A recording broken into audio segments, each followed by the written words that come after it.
Hello students, तो आप सबका स्वागत है हमारे यूट्यूब चैनल में। तो स्टूडेंट्स, हमने क्लास 8 का नॉन मेटल्स एवं मेटल्स का चैप्टर स्टार्ट कर रखा है। तो हमने उसमें पार्ट 1 पढ़ लिया था, जिसमें हमने धातुओं के गुण धर्म हमने क्या क्या होते हैं वो हमने डिस्कस कर लिए, भौतिक गुण देख लिए। अब पार्ट 2 में हम इसका देखेंगे रासायनिक गुण। हेडिंग डाल लीजिए आप, रासायनिक गुणधर्म या रासायनिक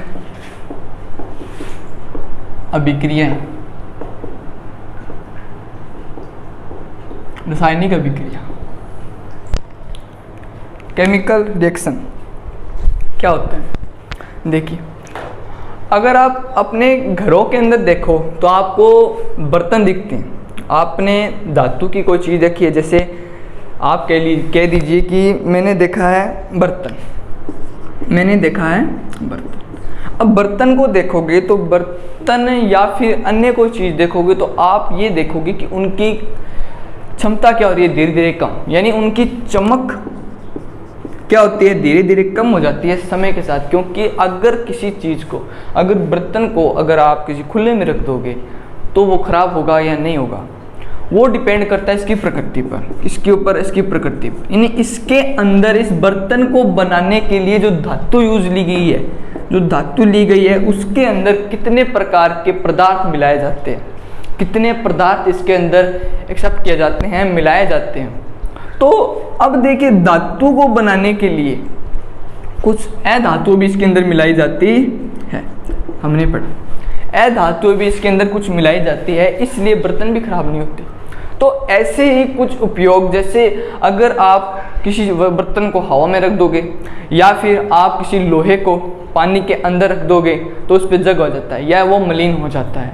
तो ये कारण है ना, जो अगर हम वायु में रखें, यानी ऑक्सीजन की उपस्थिति में रखें किसी धातु को, तो वो बाद में रिएक्शन क्या बनाता है। अगर मैंने कह दिया, मैंने किसी धातु को ऑक्सीजन की उपस्थिति में रख दिया, तो उसके बाद उसकी जो रिएक्शन बनेगी, यहाँ पर जो केमिकल बनेगा वो क्या बनेगा। तो यही हम इस रासायनिक अभिक्रियाओं में पढ़ते हैं। तो देखिए, आपने एक चीज देखी होगी, चांदी। अब चांदी को देखोगे तो चांदी क्या मलिन होती है? होती तो है, क्योंकि वो काली पड़ जाती है। क्यों पड़ जाती है उसके बारे में भी चर्चा करेंगे कि चांदी काली क्यों पड़ जाती है। तो 1 नंबर पर आप इसमें अभिक्रिया डालिए वायु की, वायु के साथ अभिक्रिया, वायु के साथ अभिक्रिया। एयर के साथ अगर हम इसकी अभिक्रिया कराएं तो क्या बनेगा। तो अब एयर के साथ कराया तो हम सबसे पहले क्या लेंगे, किसके लिए पढ़ रहे हैं, धातुओं के लिए पढ़ रहे हैं दोस्तों, धातुओं के लिए। आप 1 नंबर में डालिए धातुओं के लिए रासायनिक अभिक्रिया, और उसके अंदर 1 नंबर पे डालेंगे वायु के साथ अभिक्रिया। अब देखिए, अगर मैं कहता हूँ कि मेरे पास कोई धातु है, गौर से देखिएगा, मैंने धातु ली, धातु की अभिक्रिया मैंने क्या कराई वायु के साथ, यानी ऑक्सीजन के साथ, ऑक्साइड के साथ कराई। अब ऑक्साइड, ऑक्सीजन, आप कुछ ले लीजिए, मैं यहाँ ऑक्सीजन लेता हूँ, यानी O2 ले लिया। धातु की अभिक्रिया मैंने ऑक्सीजन के साथ कराई, यानी ऑक्सीजन, ऑक्सीजन यानी वायु के साथ, वायु के साथ मैंने अभिक्रिया कराई। और जो बनने वाला जो केमिकल है, इसके ऊपर गौर कीजिएगा दोस्तों, जो बनने वाली रिएक्शन निकलेगी वो निकले धातु के साथ मैंने ऑक्सीजन को जोड़ा। ऑक्सीजन रिएक्शन करने के बाद जो केमिकल लास्ट में बनता है वो ऑक्साइड बनता है।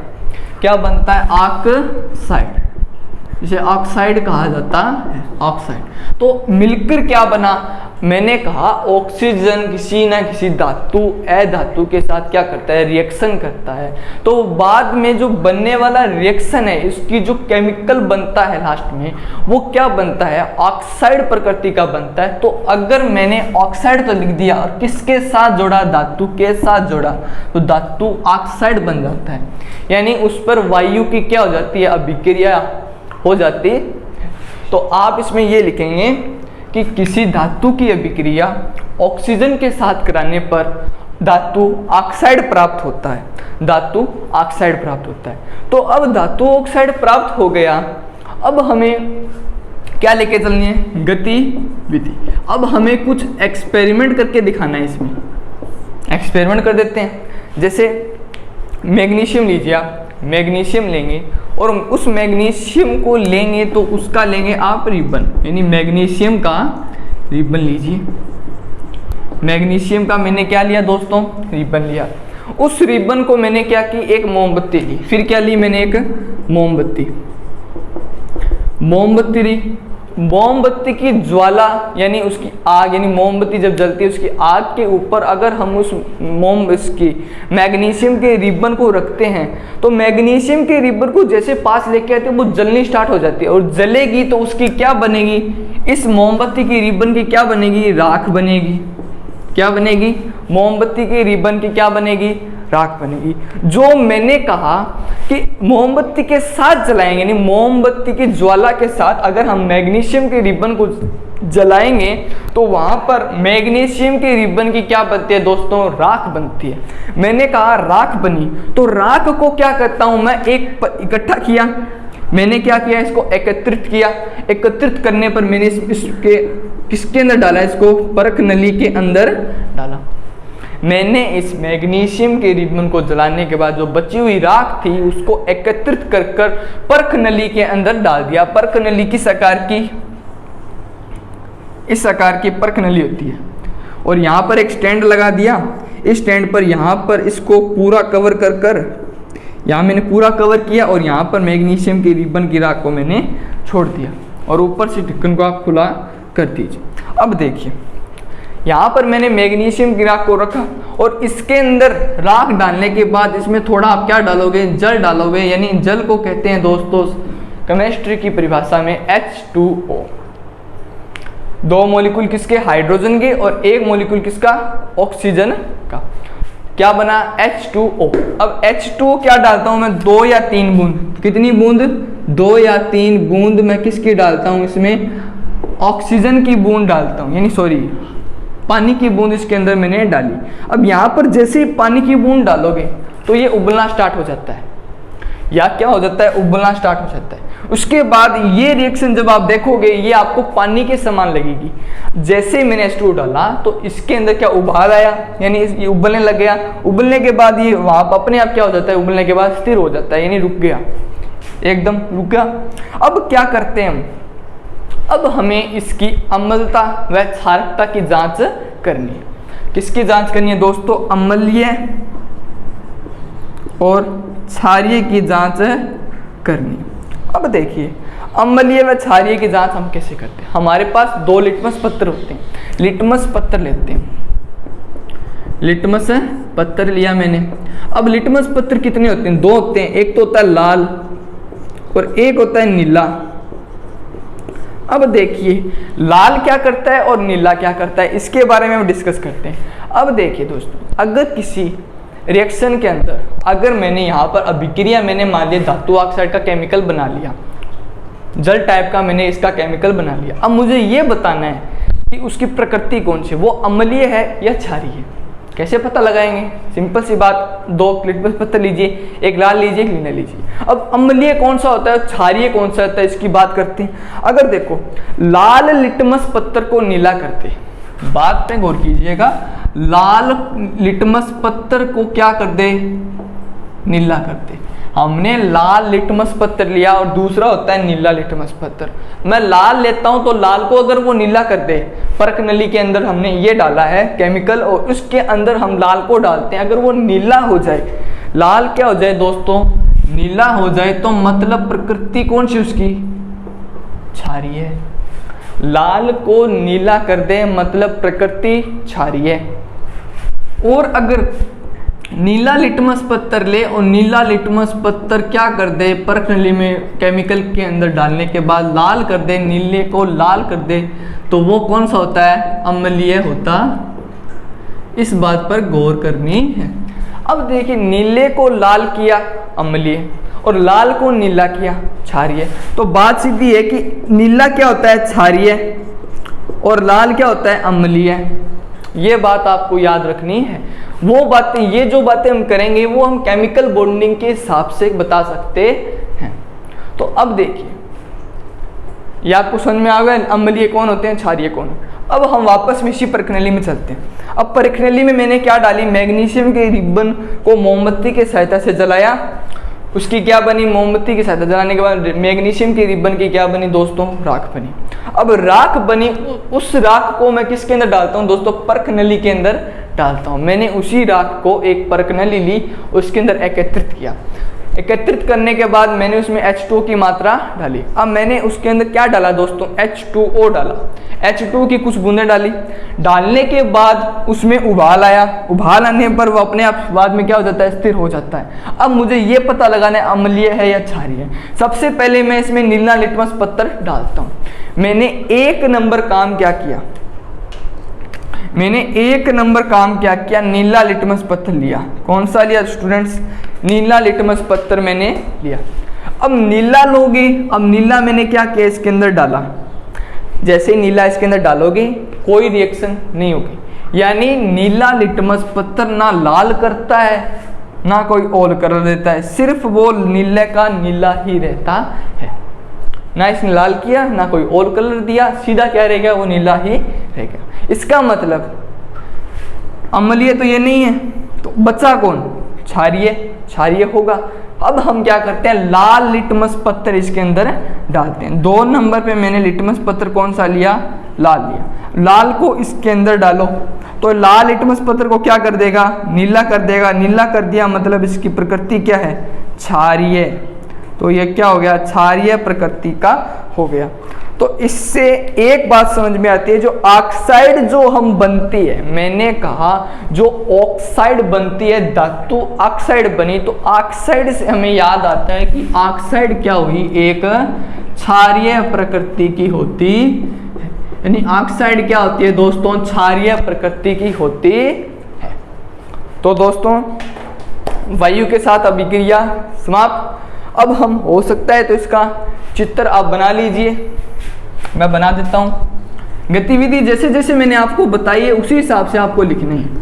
मैग्नीशियम का रिबन लेकर मोमबत्ती की साथ साथ जलाएंगे और इस मोमबत्ती की रिबन मैग्नीशियम के रिबन की क्या बन जाएगी, राख बन जाएगी।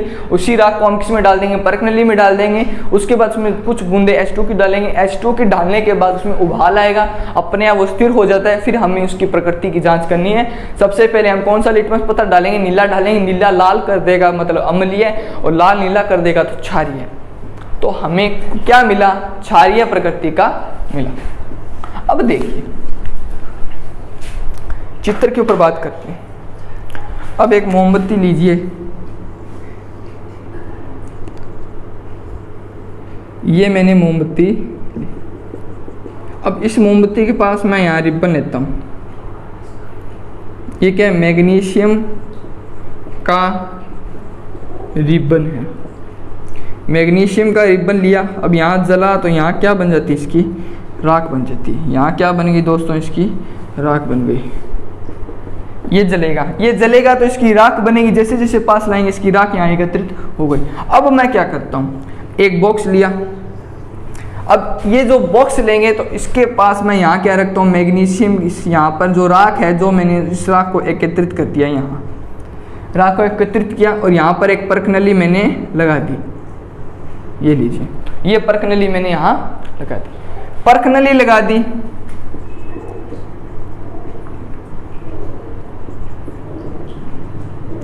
ये प्रश्नावली लगा दी। प्रश्नावली लगाने के बाद क्या करेंगे, 2-3 बूंदे जल की डालेंगे। इसके बाद मैंने यहाँ क्या डाल दिया, जल डाल दिया। यानी ये क्या है, जल है। अब जल डालने के बाद हम फिर क्या करेंगे दोस्तों, इसके अंदर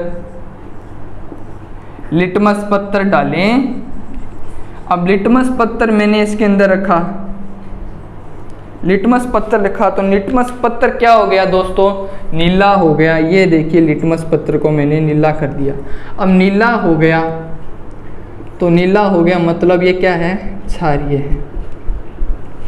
और ये क्या है, लिटमस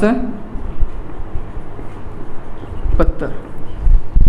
लिटमस पत्थर क्या कर देगा, इसको नीला कर देगा। तो ये देखिए दोस्तों हमारा चित्र भी बन गया। ये आप नोट कर लीजिए। इसके बाद हम नेक्स्ट चलते हैं।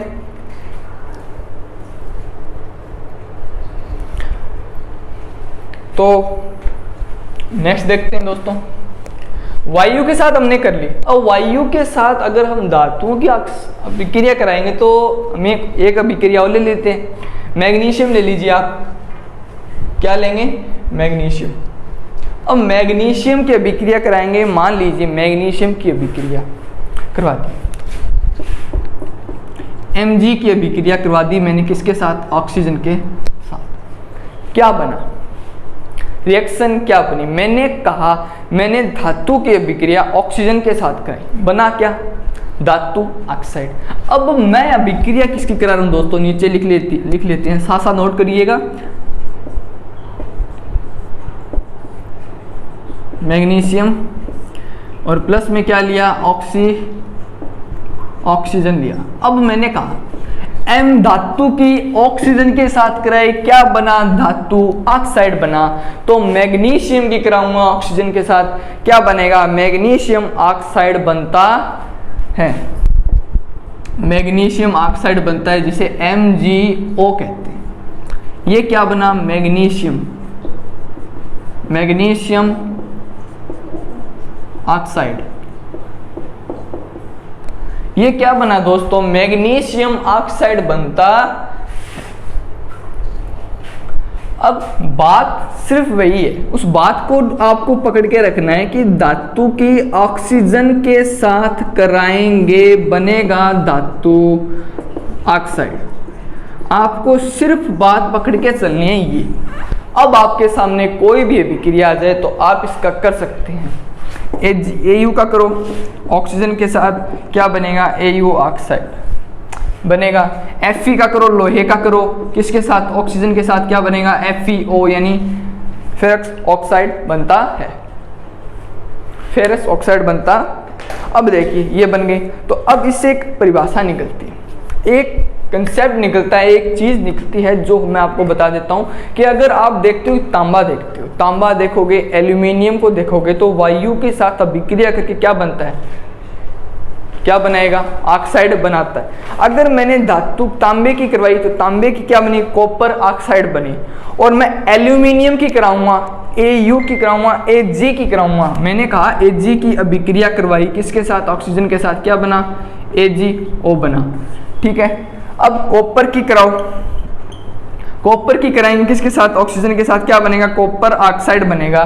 तो मैंने कहा कि तांबे की अगर आप और एल्यूमिनियम की ऑक्सीजन के साथ कराओगे तो क्या बनेगा? एल्यूमिनियम ऑक्साइड और कॉपर ऑक्साइड बनता है। अब ये अभिक्रिया कराओगे तो इनसे ये होता है कि ये धातुएं क्या हो जाती हैं? मलिन हो जाती है।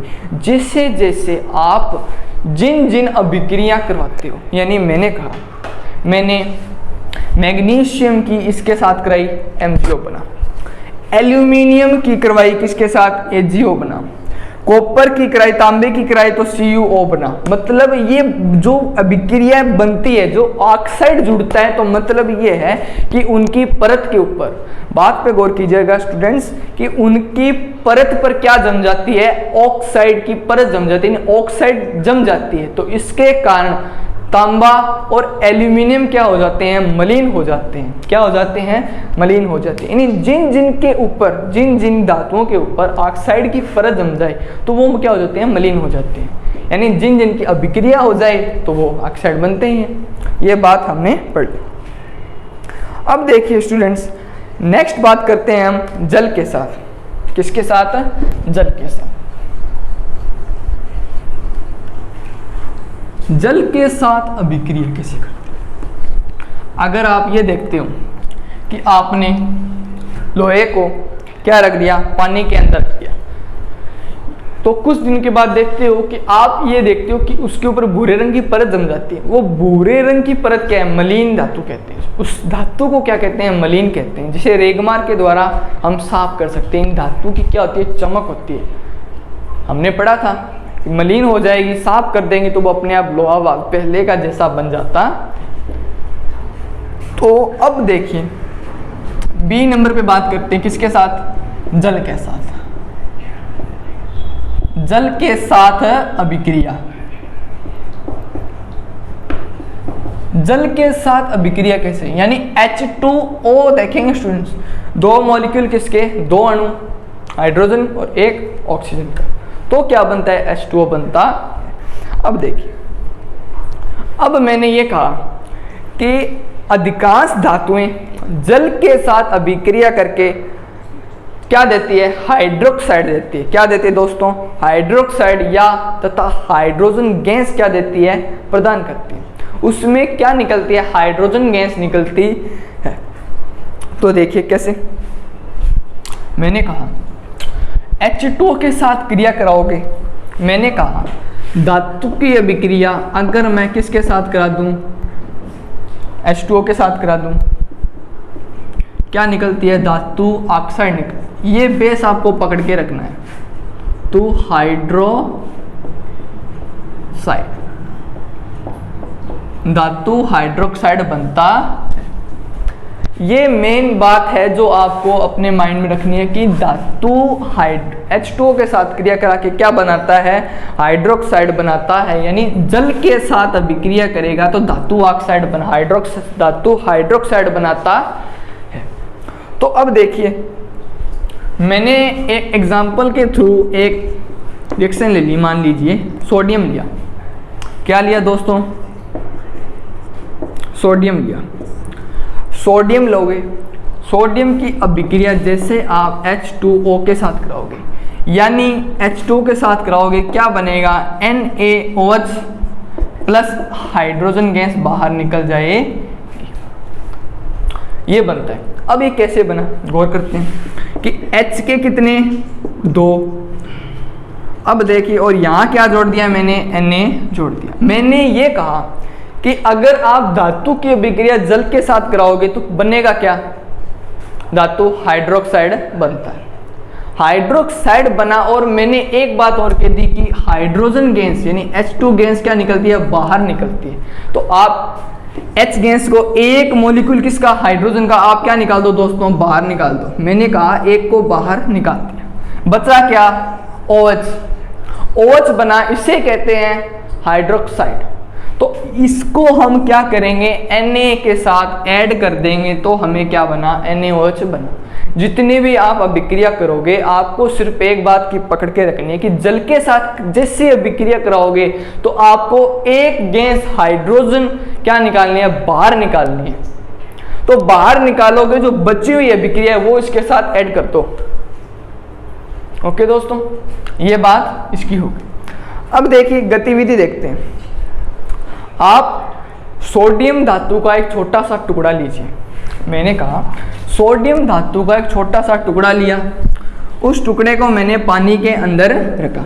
पानी की सतह के ऊपर जैसे ही रखोगे तो वो करेगा क्या, पानी की सतह के ऊपर जैसे ही मैंने हाइड्रोजन को रखा, यहाँ पर जैसे ही मैं हाइड्रोजन रखता हूँ, सोडियम का टुकड़ा मैंने जैसे ही इस सतह के ऊपर रखा, तो अब क्या हुआ, यानी H2 के साथ इसने क्या किया, रिएक्शन किया।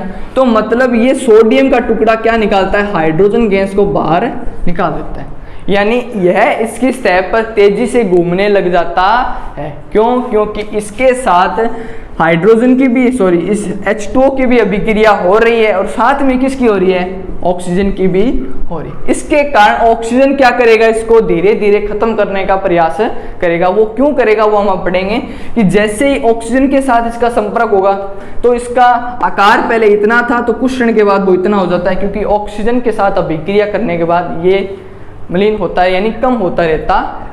अब ये से हुआ और साथ में इसकी अभिक्रिया किसके साथ हुई, H2 के साथ हुई।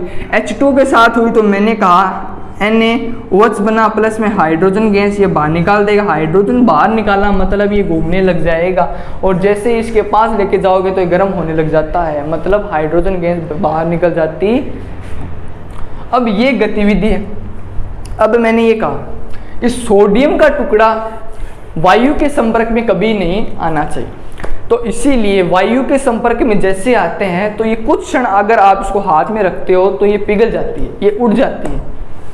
मैंने कहा इतना सा टुकड़ा आप यहाँ रख लीजिए, जैसे ये टुकड़ा रखा, कुछ क्षण के बाद ये वायु की अभिक्रिया के साथ ये खत्म हो जाता है, यानी उड़ जाता है। तो मतलब ये है कि Na की किसके साथ कराई, ऑक्सीजन के साथ कराई, तो क्या बना Na ऑक्साइड बनाई। मैंने कहा ऑक्सीजन के साथ कराओगे तो ऑक्साइड बनेगा नहीं, वो मलिन हो जाएगा। मलिन हो जाएगा मतलब ये यहाँ से उड़ गया, यानी ये खत्म होता रहता है। इसीलिए सोडियम के टुकड़े को, सोडियम को हमेशा पेट्रोलियम में या फिर केरोसिन के अंदर डाला जाता है। तो अब हम बात करेंगे जल के ऊपर कर ली, तो जल के अंदर मान लिया Na की अभिक्रिया इसके साथ करा दी। तो अब हम क्या करेंगे स्टूडेंट्स, अम्ल के साथ करेंगे। हमने पहला पढ़ा वायु के साथ, दूसरा पढ़ा जल के साथ, अब करेंगे हम किसके साथ, HCl के साथ, यानी अम्ल के साथ। अम्ल के साथ देखते हैं कैसे करते हैं।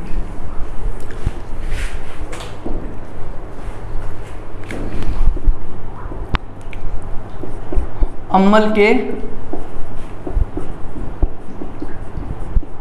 साथ अभिक्रिया,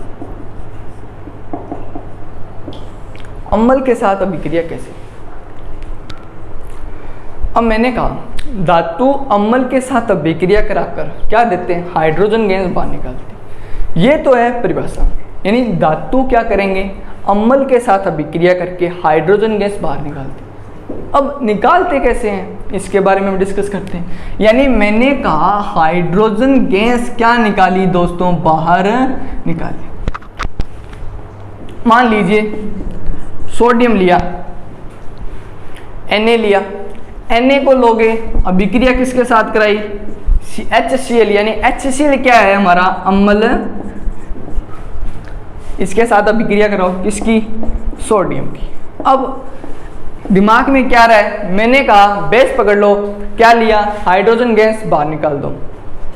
H को क्या निकाला, बाहर निकाला, मतलब H को बाहर निकाल। ये साइन किसका है, बाहर का है, बाहर निकल जाता है।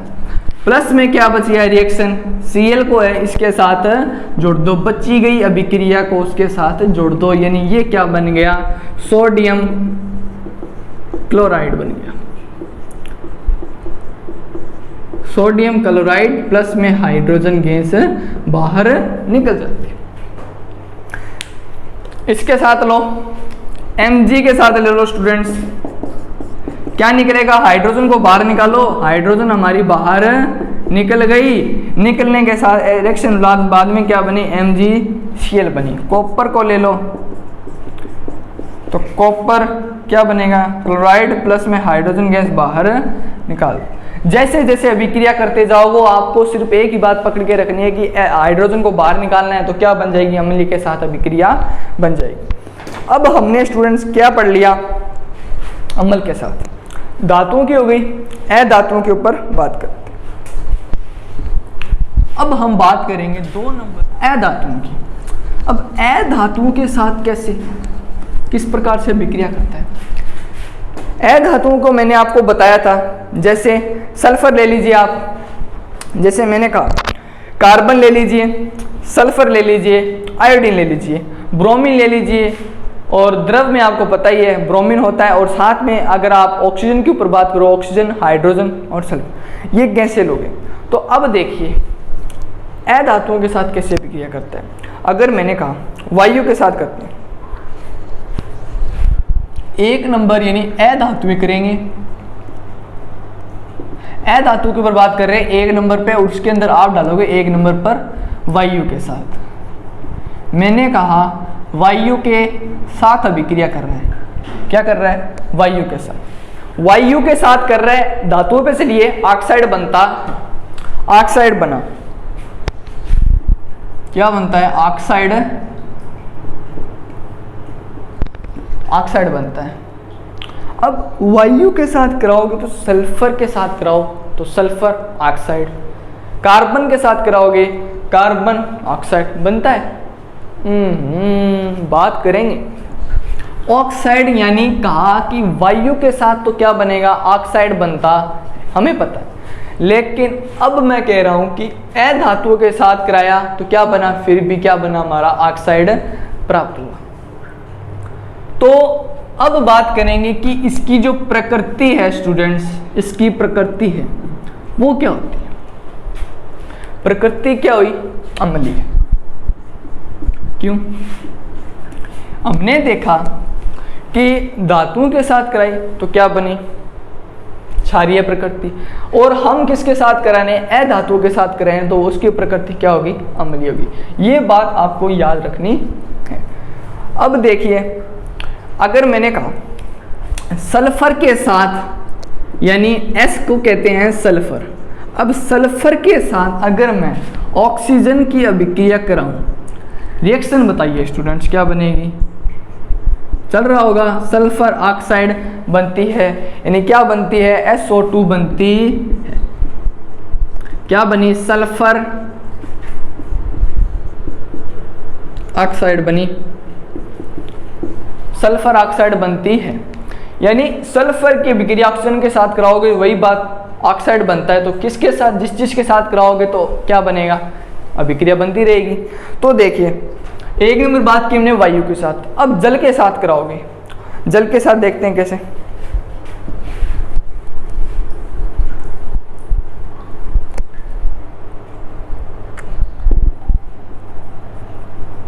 जल के साथ किस प्रकार जल के साथ यह अभिक्रिया करता है। अब देखिए, अगर आप कार्बन को लीजिए, मैंने कहा कार्बन को लीजिए, आप एक काम कीजिए, एक कोयला लीजिए, मैंने क्या लिया, कोयला लिया, कोयले को अगर मैं पानी के अंदर रखता हूं तो आपको क्या दिखता है, आप ये देखोगे कि कोयला वैसे का वैसा है। मतलब कोयले का अगर आप इतना टुकड़ा लोगे, उसको अगर आप पानी के अंदर रखोगे, नहीं H2O के साथ अभिक्रिया कराओगे तो उतने का उतना रहेगा। मतलब बात यह है कि जल के साथ अधातुएं क्रिया नहीं करती, अभिक्रिया इनकी नहीं होती। अगर कार्बन को H2O के अंदर रखोगे तो कोई अभिक्रिया नहीं होगी, सल्फर को रखो H2O के अंदर तो फिर भी कोई अभिक्रिया नहीं होती।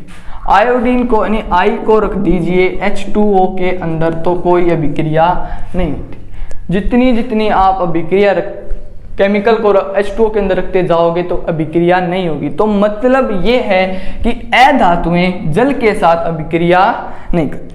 अब देखिए अम्ल के साथ, अब अम्ल के साथ भी करवा दो। मैंने कहा 3 नंबर बात करेंगे अम्ल के साथ। अम्ल के साथ अभिक्रिया करवा दो, मैंने कहा कार्बन की आप HCl के साथ करा दो, क्या बनेगा, कोई रिएक्शन भी नहीं बनती। मतलब अधातुएं अम्ल के साथ भी कोई अभिक्रिया प्रदर्शित नहीं करती और न ही वह जल के साथ कोई अभिक्रिया करती है। वायु के साथ करोगे तो वायु के साथ वह ऑक्साइड तो बनाती है और साथ में उनकी प्रकृति के ऊपर बात करें तो उनकी प्रकृति अम्लीय होती है। तो ये हमारे स्टूडेंट्स अभिक्रिया, रासायनिक अभिक्रिया हमारी खत्म हो गई। ओके स्टूडेंट्स, हमने पढ़ लिया रासायनिक अभिक्रिया, रासायनिक गुणधर्म, हमारा क्लास क्लोज हो गया।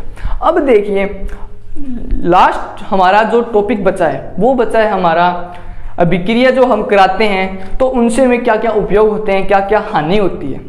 और आपने एक नाम सुना होगा उत्कृष्ट धातुएं और मिश्र धातुएं, और आपने एक बात और सुनी होगी क्या, कि सोना आपने देखा होगा तो कितने कैरेट का होता है उसके ऊपर भी हम बात करते हैं, और कितने कैरेट का नहीं होता और उसमें कितने अन्य पदार्थ मिलाए जाते हैं, इसके ऊपर हम चर्चा करेंगे। तब तक के लिए दोस्तों थैंक यू सो मच। हमारी वीडियो को लाइक कीजिए, सब्सक्राइब कीजिए एंड कमेंट कीजिए। Thank you so much.